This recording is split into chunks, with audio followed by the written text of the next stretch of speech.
काही कथा अशा असतात ज्या फक्त ऐकल्या जात नाहीत, त्या अनुभवाव्या लागतात.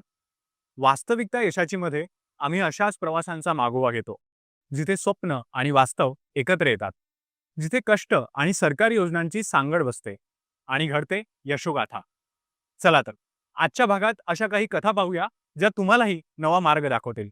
नमस्कार, मी सोहमभूषण बाळापुरे. वास्तविकता यशाची मध्ये आपल्या सगळ्यांचं मनपूर्वक स्वागत. पाणी म्हणजे जीवन आणि योग्य पद्धतीने त्याचा वापर झाला तर ते आयुष्य बदलून टाकू शकतं.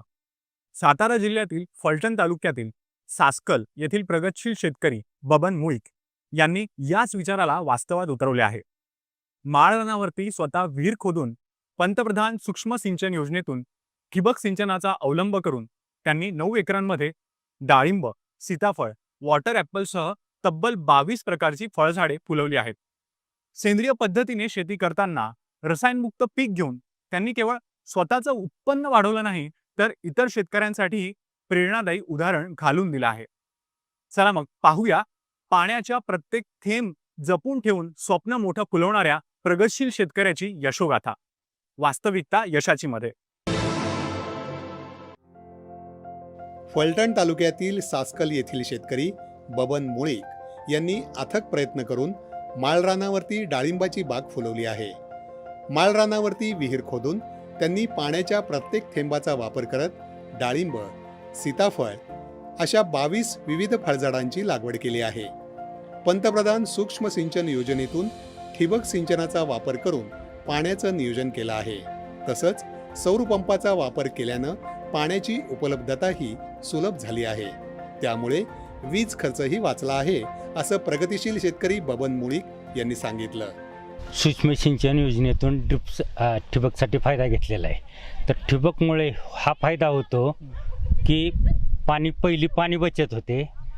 पाणी बचतीमुळं 2 झाडाच्या मध्यंतरी पाणी दिल्यामुळं झाडांना जे अनाठायी पाण्यामुळं रोग येतात, ते रोग मर रोग असेल काय असेल ह्याच्यापासून पूर्णतः बचत होते.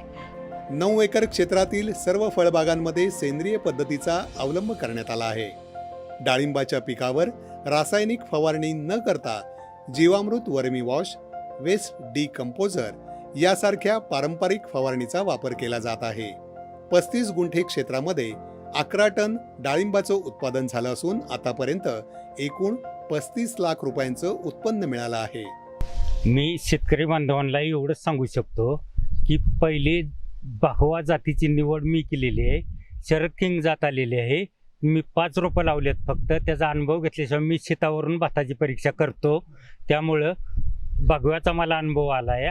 त्या बागवा जात चांगलीच आहे आणि लागण करताना लागण पहिली ड्रीप करून बेडवरच केली पाहिजे. बेड करून ड्रीप करायचं आणि लागण ही बेडवरच केली पाहिजे आणि दुसऱ्याच दिवशी त्याला ड्रेंचिंग द्यायचं.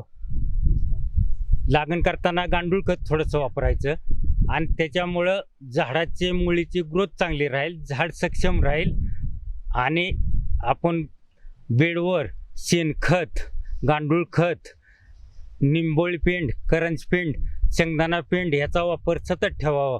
म्हणजे हे सेंद्रिय खतामध्ये मिळेल आणि झाडाचं आयुष्य वाढेल, मर रोग येणार नाही आणि वरच्या कीड व्यवस्थापनासाठी निमकरंज तेल, निम ऑइल, फिश ऑइल अशा प्रकारचे औषधं वापरतो. शेतातील जमिनीशी आणि फळझाडांशी त्यांनी भावनिक नातं जोपासलं आहे.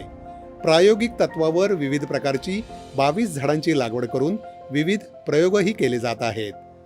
राज्यातील अनेक शेतकऱ्यांच्या बांधावर जाऊन अनुभव घेऊन त्यांनी स्वतः फळबाग फुलवली आहे.